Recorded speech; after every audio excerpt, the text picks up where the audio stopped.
জয়ের একদম কাছে গিয়েও শেষ রক্ষা হলো না মিশরের। বেলজিয়ামের বিপক্ষে ৬৬ মিনিট লিডে থেকেও আত্মঘাতী গোলে জয় হাতছাড়া হয় সালাহদের। শেষ পর্যন্ত ১-১ গোলে ড্র করে মাঠ ছাড়ে দুদল।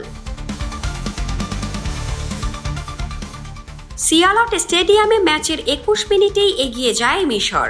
ডি বক্সের বাইরে থেকে জোরালো শটে কোর্তুয়াকে পরাস্ত করেন ইমান আশুর। আন্তর্জাতিক ফুটবলে এটি ছিল তার প্রথম গোল। এরপর বেলজিয়ামের একের পর এক আক্রমণ ঠেকিয়ে লিড ধরে রাখে মিশর।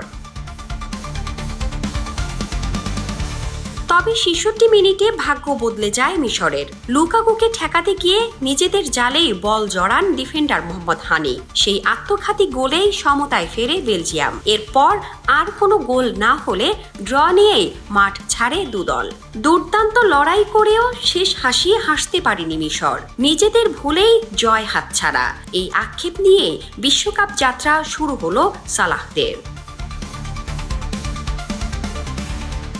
শামসাদ শাহানীন, দৈনিক আওয়ার বাংলাদেশ।